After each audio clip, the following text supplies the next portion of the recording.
Good afternoon, everyone, and welcome to the annual meeting, and a particular welcome to those joining us online. Very good that you've been able to stay on or attend the meeting online. Given the pandemic, this is an unusual annual meeting in that we are reporting on 2 years, so 2019 and 2020. So we will hear reports from myself, from the church wardens, from the treasurer with the accounts, as well as from the PCC secretary, and a report from the deanery synod and on the electoral roll. And we thought it simplest if each speaker just spoke once, so addressed 2019, then moved on to 2020, rather than us going back and forth ad infinitum. So first, I'll hand over to Nick Hodgson as PCC secretary as we open the Vestry meeting to appoint the church wardens, and then we will open the annual parochial church meeting for the appointment of PCC and synod members before going on to the report. So thank you, Nick.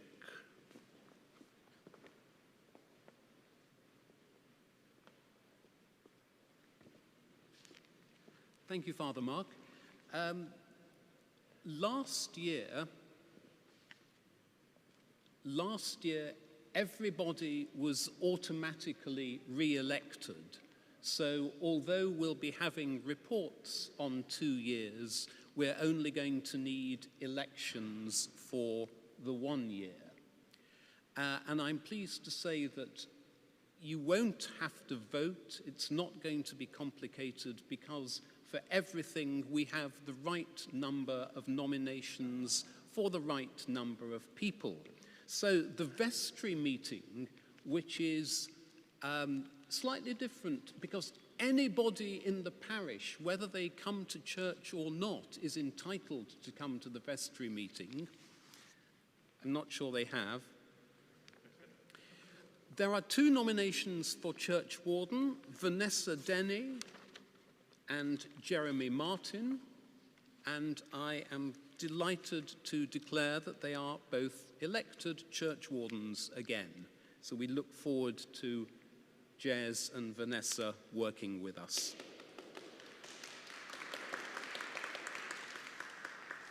Last year should have been the election to the deanery synod. That has had to be postponed to this year. There are 5 places on the deanery synod, and there are 5 nominations. Wael Kasim, Emmanuel Adesoye, Linda Phillips, Samson Ogunbanjo, and Nicholas Hodgson. So I declare that all 5 of them are elected to the deanery synod. They serve for 3 years, so those 5 are automatically on the PCC for the next 3 years. So if you wanted to get rid of Emmanuel or me or Linda, bad luck. The PCC, there are 12 posts and there are 12 nominations. Linda Kesser, Charlene Taylor, Kumba Negba, Mark Dickinson, Elaine Reed Hamilton, Matthew Gibbs, Neil Hall, Margaret Grossier, Lucy Rybin, Bernice Kudjoe, Faith Lockchen, Tundi Opadeji. Sorry, I've come round to the beginning again. I was going to read Linda Kesser again. So I declare those 12 are elected to the PCC.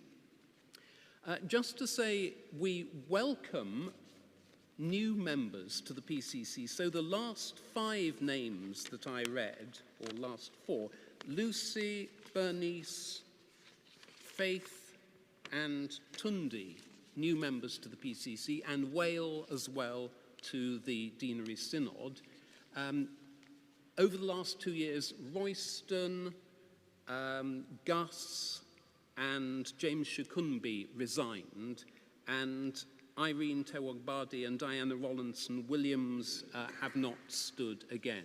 So 12 PCC members, 5 Deanery Synod members, 2 church wardens. We have 4 clergy on the PCC, so it is an enormous body, but please do pray for us as we seek to reopen, rebuild, and welcome people back. Thank you.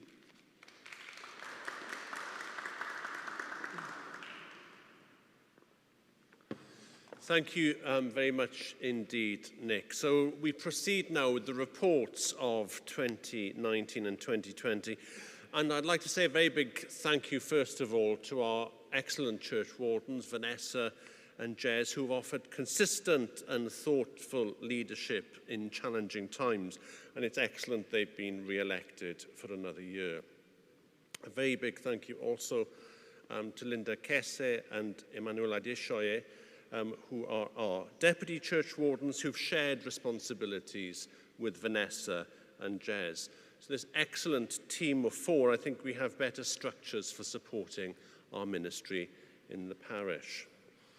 Many thanks also to those who've served on the PCC and the Deanery Synod, both those continuing and those taking a break, and we warmly welcome our new members to the PCC and Synod today. Thank you very much indeed for your willingness to serve. Can we show our appreciation, please? Thank you. So moving on to my 2019 report.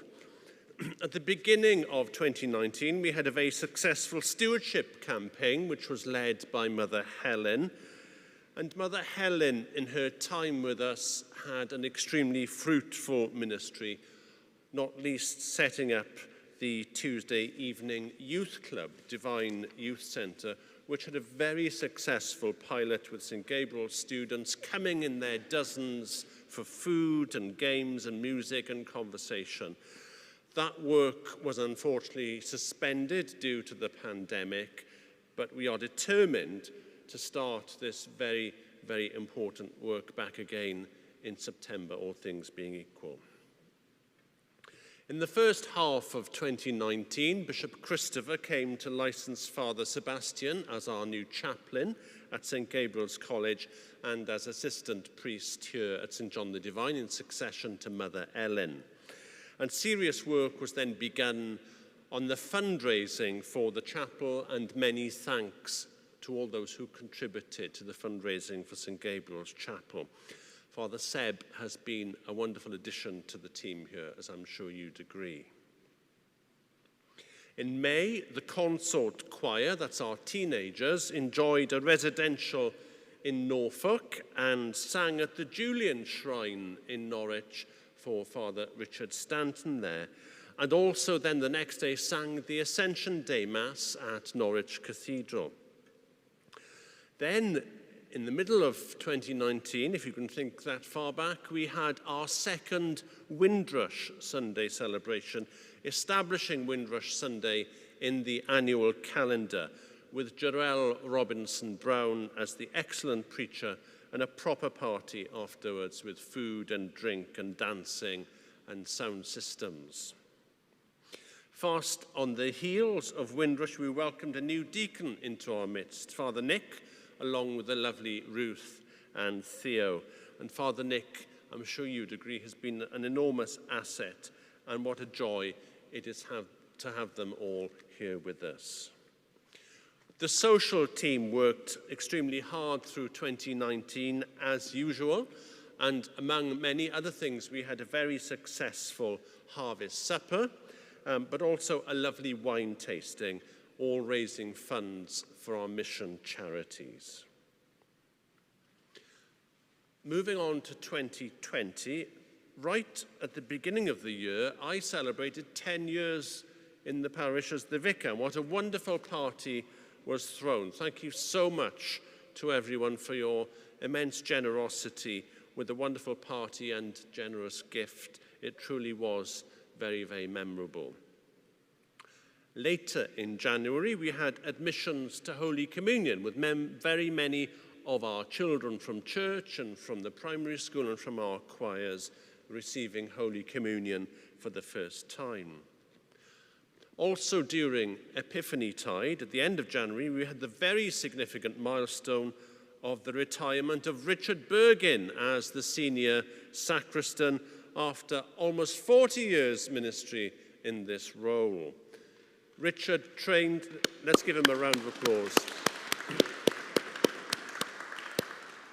Richard trained countless servers in his time and supported dozens and dozens of clergy along the way, and has handed on to Victor and Timmy, who he trained to do the job so well today. Many thanks to you, Richard, for your dedication and service over these so many years. Who would have thought at Epiphany Tide 2020 what the rest of the year would look like? We'd heard of coronavirus at the beginning of the year, but we'd had bird flu and SARS and other viruses in recent memory, and we were not prepared for what the impact of COVID-19 would be. Lockdown meant that our gathering together for worship and fellowship would grind to a halt. And we were faced with alien concepts such as social distancing. We went over to online worship, and an overzealous Church of England told us that not even the priest was allowed in the church. So worship was initially broadcast from my study. That took some tidying up, I can tell you. Our online worship improved hugely over time, though, and we are immensely grateful to Ben Clark for his creativity and painstaking work in video editing our online worship, and also Timmy and Victor and Wale joining Ben, myself, and Father Nick for weekly recording sessions in church. One of the knock-on effects of the pandemic, of which there were many, of course, was that we had to take a hard look at our resources and how we use them. This caused us to take a look at our largest expenditure after the parish share, the quota we pay to the diocese, which is music. It became increasingly clear that much of the post of organist and director of music was undeliverable because of the pandemic. This post was one that had grown in the last decade to be 4 times the scale of the original post, to include, among other things, the development of a multi-million-pound organ project and the development of the church as a performance venue. Things that in the short to medium term, pandemic and immediate post-pandemic, would clearly not be deliverable. It was, therefore, with a very heavy heart and not without a certain amount of upset that we had to say farewell to Lionel after his 14 years of loyal service. We wish Lionel and Jill well, and I'm delighted to report that Lionel has recently taken up the post of organist and master of music at the very fine church of St. John's, Upper Norwood. The pandemic, of course, presented many challenges for our schools, but both St. John's and St. Gabriel's have fared very well in the circumstances. And at the height of lockdowns, when children were out of school, members of the congregation were involved in delivering food parcels to our most vulnerable families. But there were other chinks of light in the year as we celebrated Father Nick's belated ordination to the priesthood, and then in time for Father Nick's first Mass, we were allowed to have the consort choir singing on what was a glorious evening that we were able to celebrate in person and online. The murder of George Floyd at the hands of police officers in the United States of America and the increased focus of the Black Lives Matter movement caused us all to think again about racism and how ingrained it is in our society and in our institutions. We were shocked into realizing that we could no longer be complacent about the sin of racism. which, far from being a thing of the past, is very much alive in church and society today. As much as we like to think we here are a welcoming place, we at St. John's have had to think very seriously about how we organise ourselves, how things are structured within our church and parish, and ask ourselves serious questions about covert racism, unconscious bias, unjust structures, and the barriers that exist within our own community before we start challenging others in wider church and society. This is very much a work in progress, and I, for one, are deeply concerned that we don't lose the impetus and the energy that the martyrdom of George Floyd has given us. So we set up a small group this year in the parish looking at racial justice, reflecting on where we are as a parish, but also at the role we might play in the wider church and community. And one of the things that has so far come out of that conversation are the Advent podcasts, which were an opportunity to hear from those within our community, but also a strong desire to see more integration within the music, which is such an important part of our identity as a parish. Mother Helen left us in summer 2020 to take up her new role as parish priest at St. Philip's, Avondale Square. Helen made an immense contribution here. I've mentioned the youth club and stewardship, but also the setting up of the poetry group and the quality of her preaching and ministry among us.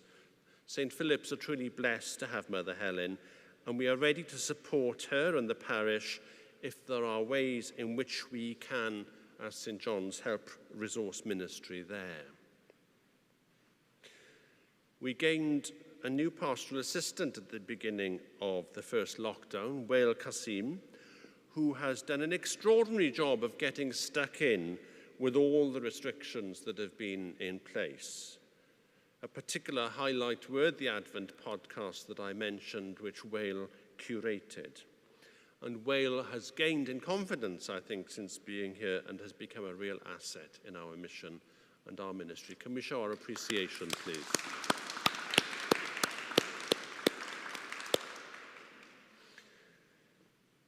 There are many challenges going forward as we encourage people back to church and attempt to draw in new people.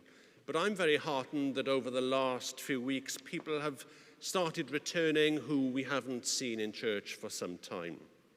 And we are planning events over the next few months to encourage people back in, beginning with the last Sunday in June, Indian variant notwithstanding, when we hope to celebrate Windrush Sunday and also welcome a new deacon, Charlie Bell.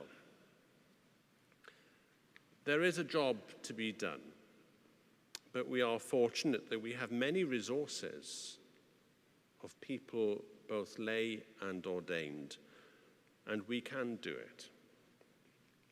Following the restructuring in the music department, we now have Ben Clark as the lead musician, who is already doing an excellent job bringing together our many musical resources, and who is particularly encouraging the transition of our teenagers into singing as adults and working more closely for the willingness of adults to support our young choristers.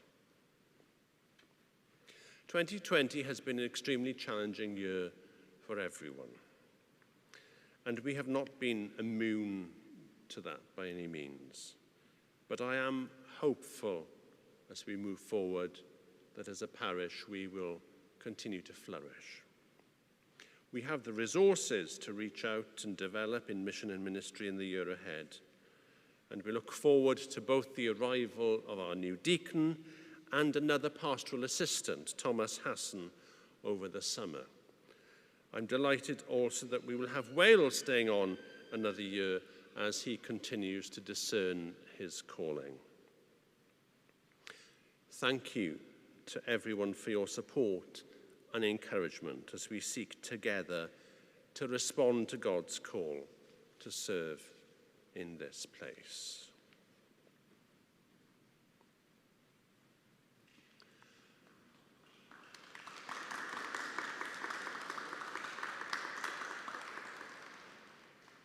So before we move on to the church warden's report, are there any questions?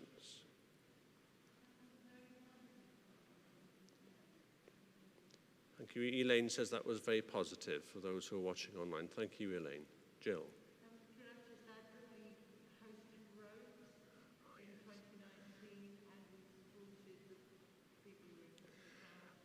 I think the church wardens might be mentioning that. We try to divvy things up a bit, so I think that's in your report as well, Jez. Yeah, we did confer, so we didn't say the same things. But thank you, Jill. Very important things: robes and the digital divide.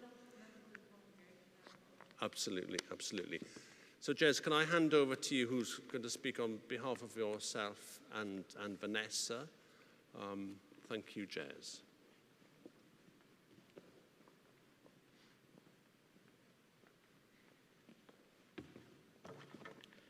Good afternoon. The transition from a year of feasting, culminating with Father Mark's 10th anniversary and Richard's retirement, to a year of fasting has been a challenge, to say the least. And we're incredibly grateful to everyone who has supported the church through this time. It's been a difficult year for people in our parish, dealing with the pandemic, separation from loved ones, and financial hardship, and without the usual joys and consolations of a fully functioning St. John the Divine. It's been a particularly difficult time for our musicians, with the absence of singing for much of the year, and with the loss of Lionel. As Father Mark said, it was an extremely difficult decision to end Lionel's contract, and not one that we took lightly. I'm acutely aware of the pain it's caused for many people, including for Lionel and Jill themselves. It's also been a difficult time for our staff, including Whale, Ben, and Bet, who have had the stress of finding new ways to work without all the normal human contact that provides so much of the meaning in their roles. We're extremely grateful for all their hard work. And it's been a difficult year for the clergy. People don't see all the hard work that the clergy put in behind the scenes, particularly during a pandemic. And we're hugely grateful to Father Mark and our clergy team for keeping us all together and sane through an extremely stressful period.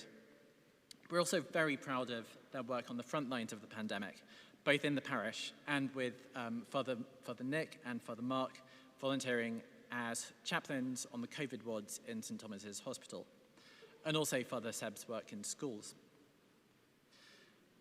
We're also extremely grateful to all our volunteers, and I'd particularly like to thank Victor and Timmy for taking over as sacristans following Richard and Jan's retirement, and to all our serving team. All our cleaners, and again particularly Victor, who has done an amazing job keeping the church COVID secure.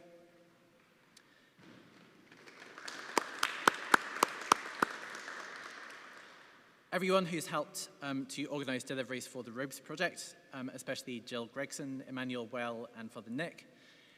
Everyone who's worked on citizens, including Nick and Jill.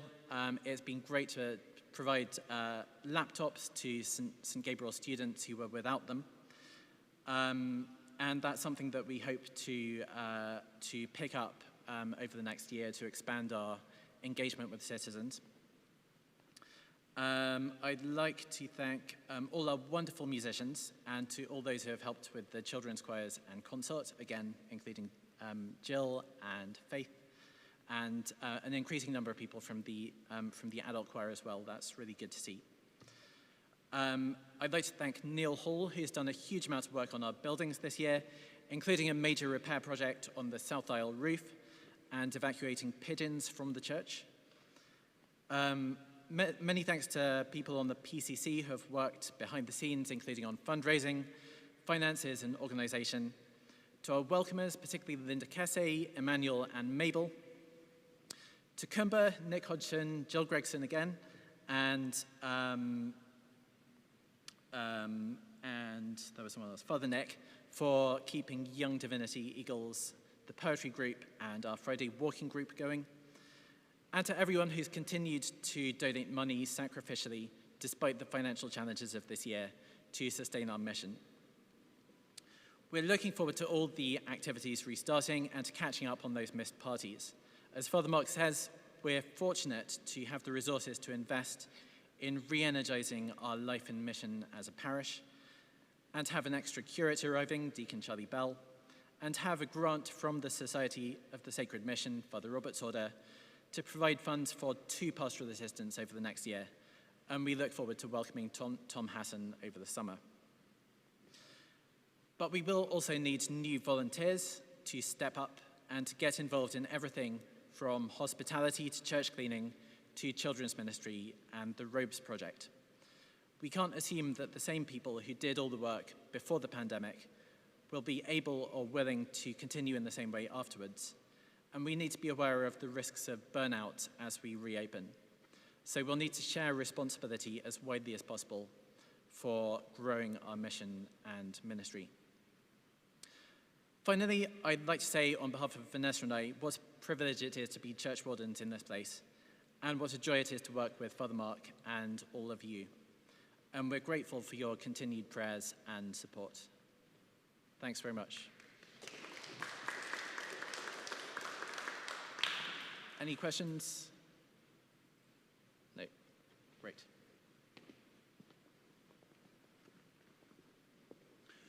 Thanks very much indeed, Jez, and to both you and Vanessa for your wonderful work. Now, if I could hand over to Mark, who's going to, among other things, look at the 2019 and 2020 accounts.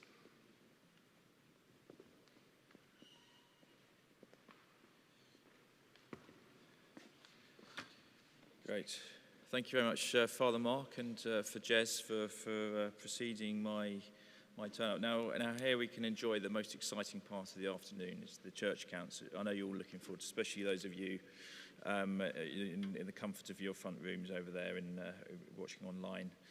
I'd like to firstly give my thanks for Bet over there, who's sitting in the church here today, for all her efforts to put the numbers together, because she is the glue of our operation here, and certainly that's very, very true in the finance. So can we just raise a sort of a thanks for Bet, first of all, because she does a lot of good work. Thank you. And also for Jez and also Father Mark, who keep me on the straight and narrow when it comes to making sensible financial decisions. So thank you very much. What I'm going to talk about today is, as Father Mark mentioned, we're going to talk about the 2019 accounts very briefly. We can talk about the 2020 accounts. I'm going to do a little short how we're going to look forward into the accounts. We're going to keep it short because I think there's a few more things to cover today. And I think it's just worth mentioning that, and for those of you online, we have got hard copies that were at the back of the church. A few people have seen the hard copies of the 2019-2020 accounts, but I understand these will be put online, so if anybody wants to look at these electronically, they'll be available, and of course, for those that prefer the good old-fashioned paper, it will be there as well.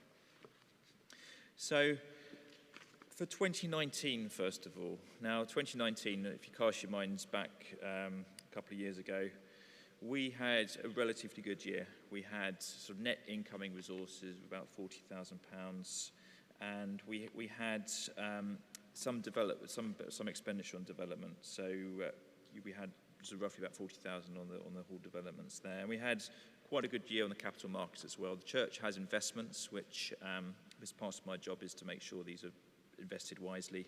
They're invested with the CCLA, so ethical fund, which is essentially run by the Church of England in sort of mixture of shares and also bonds.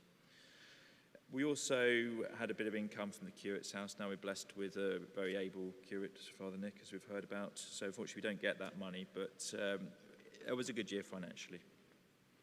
For 2020, we did have quite substantial incoming resources of about £15,000. Now, although that sounds brilliant, a lot of these were due to exceptional activities. For example, the various projects which took place, which had taken place in the further year.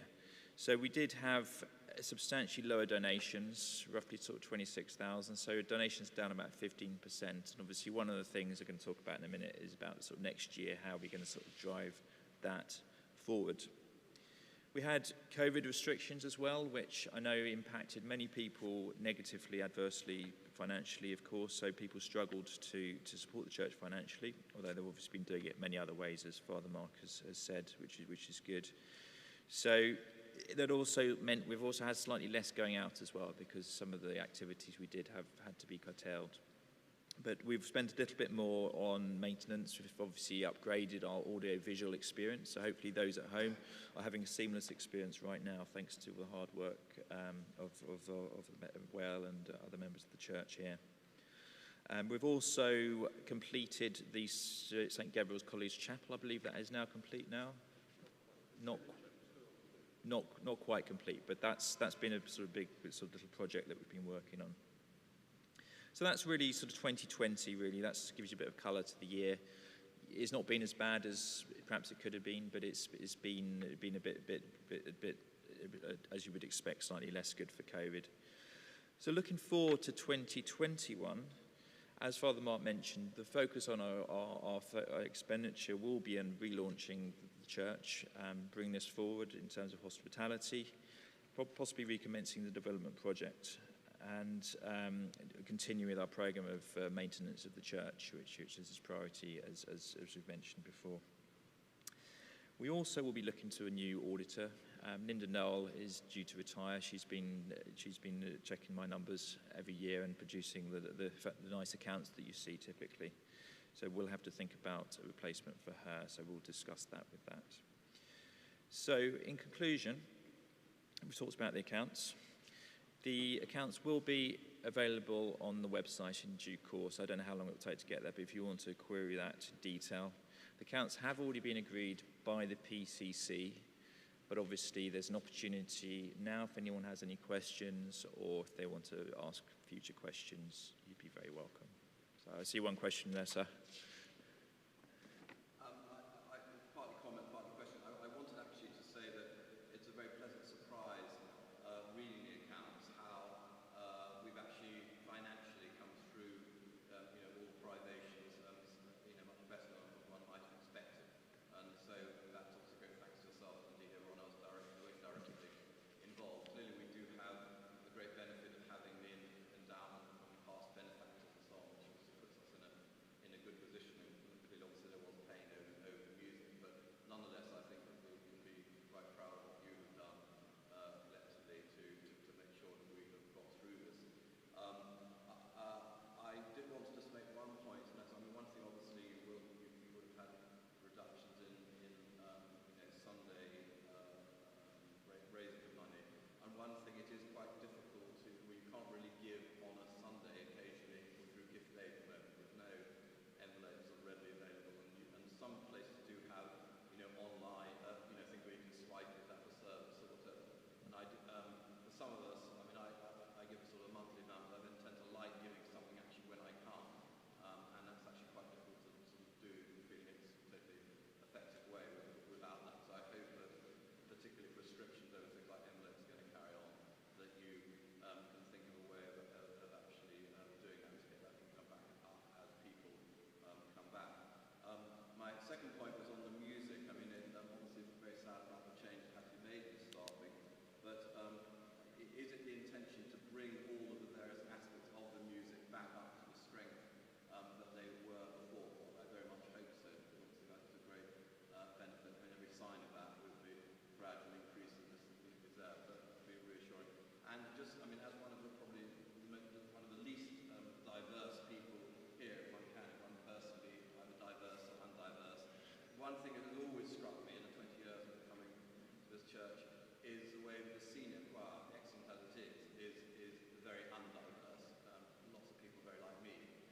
And I think what was said about bringing the more people in the more junior choirs into the senior choir, I'm sure that is something that would be very good for the overall look. There's not sort of two worlds under one choir and one the rest of us. Finally,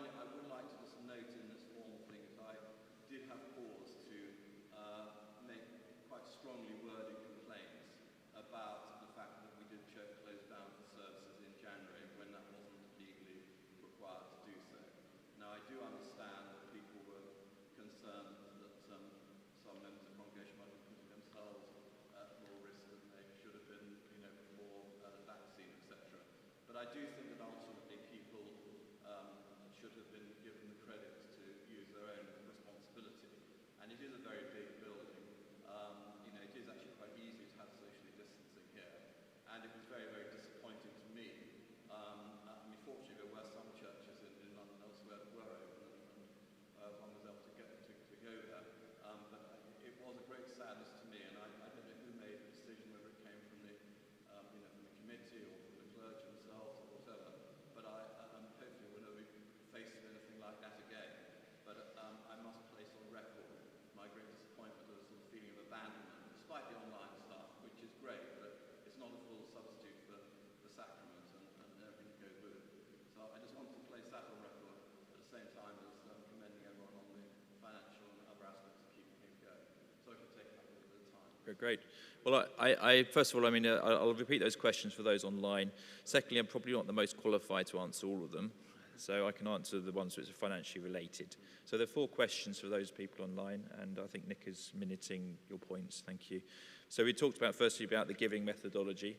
So in terms of giving, that's a very good point. How are we going to get back up? The envelopes, I understand, are going to continue. We've also got a credit card machine, which should be somewhere, which will be at the back of the church. So people just get your phone out if you've got an NFC. So that will make it easier. So I think it's a very good point. We want to make it easy to give. And up and running for next week, Father Mark says. So we're going to have a credit card machine at the back of the church for those that want easy giving and not have to handle cash. And I think the third thing with that, there is a Just Giving website. So for more casual giving, justgiving.com. If you Google justgiving.com, St. John the Divine, if you feel like giving a bit extra on top of that, or don't know the church account number, what have you, you can do that, and it's very welcome to give that. And nowadays, Just Giving don't charge a fee. You can offer a fee, so it's done at cost by them now. The second question was around music, and I guess I'm probably less qualified to talk about that. In terms of the music, I understand it's going to continue as is, as it was, rather, to improve it. And I think I'd probably better not say anything more than that, because I think that the church wardens and Father Mark might like to say something around that. And the same thing goes for the choir. The verse in the choir, again, it's probably not really my expertise there. The church closure as well, we talked about, number 4. That was a sort of PCC decision. Obviously, it's a judgment call. Obviously, we had to make that choice. Again, probably nothing more I can say as treasurer about on that one. But thank you. Any more questions, finance related? Yes.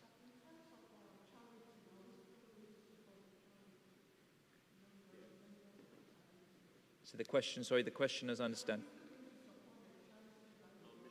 Yes, sorry, I missed. The question was, are we still supporting the mission charities? Yes, absolutely, we are supporting that, both in terms of, typically, as a church, you can give to the church and specify for the charities. At the moment, we don't sort of give a proportion of the church's income, per se, but it's specifically restricted funds. So if you give any of the money to any of the 3 mission charities and tell Bet or tell me that it's for those charities, they will go there, and so that is still continuing. Yes, Richard, sir.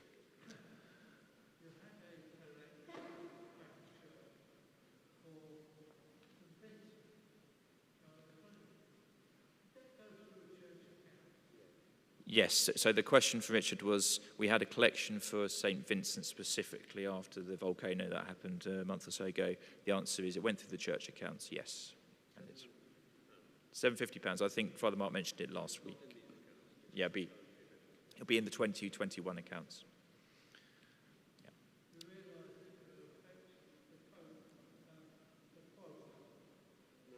It won't, because it's restricted income. No. Any other questions? Have you got any questions online? Well, any comments coming through there? Okay, good. Okay, thank you very much. I'll hand back to Father Mark.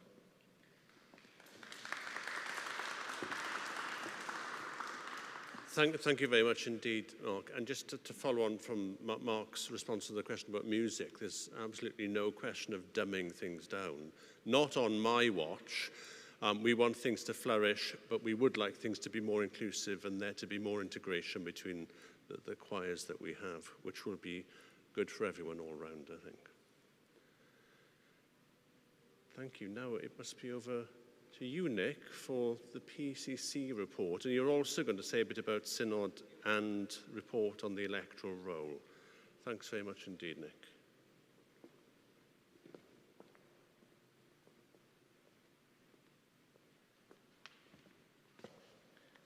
The advantage of going last is that practically everything has already been said, so I, all being well, can be brief. Just picking up on one thing from Mark Dickinson's report, mentioning Linda Noel, our independent examiner, who is probably retiring this year.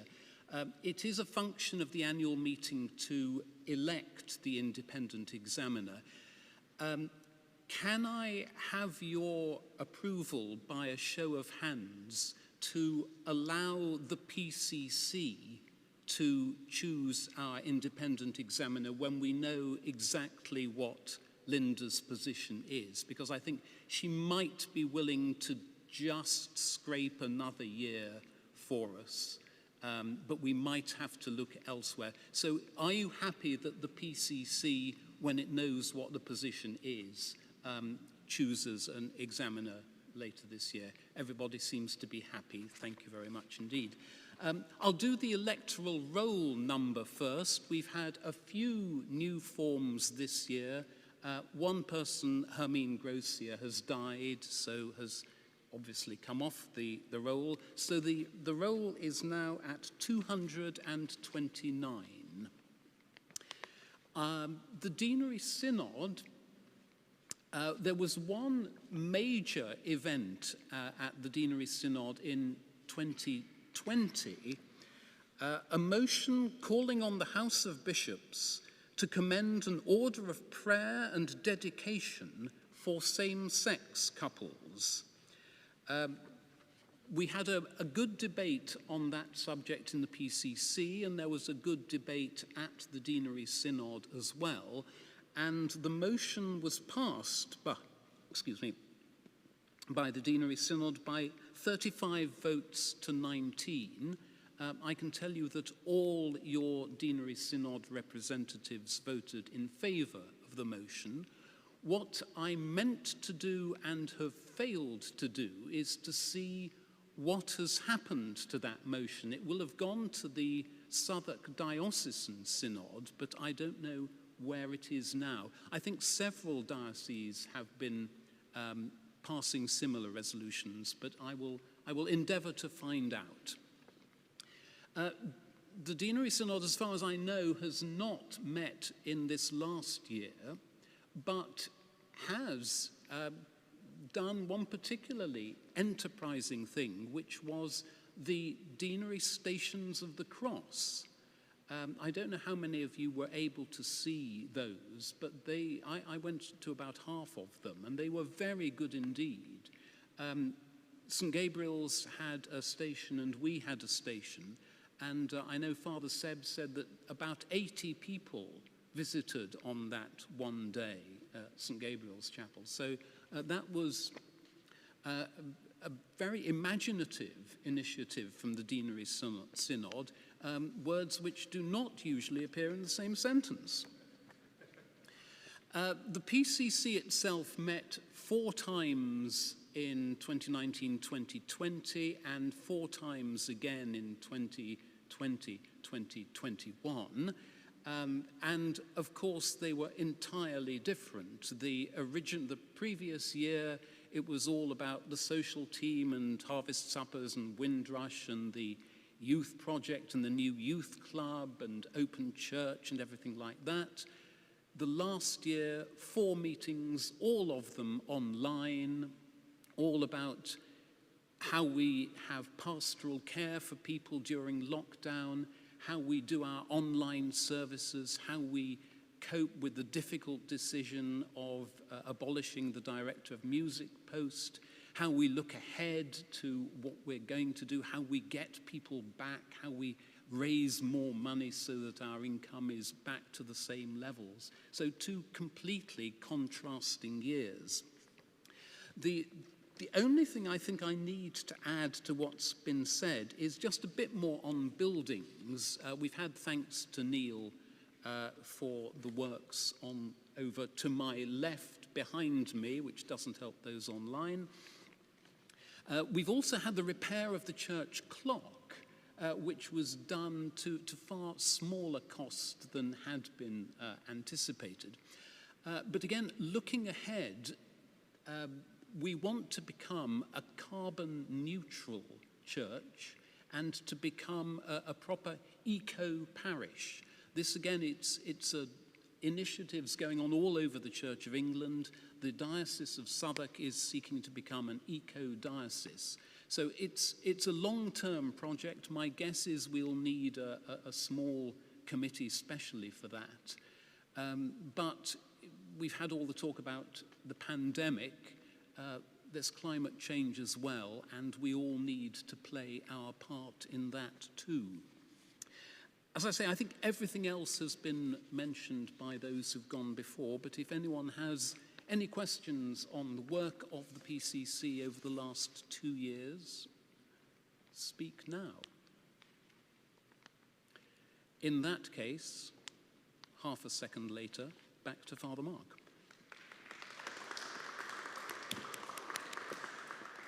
Thank you very much indeed, Nick. Perhaps I should have said at the beginning of my report, actually, that I'm exercising the vicar's prerogative of appointing deputy church wardens, and I'm going to reappoint Linda and Emmanuel as deputy church wardens.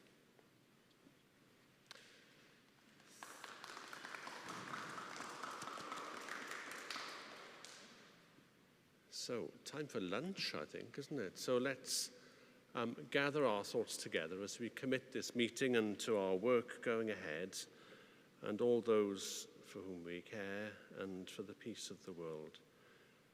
Let us offer this all up to God as we say together the words of the grace.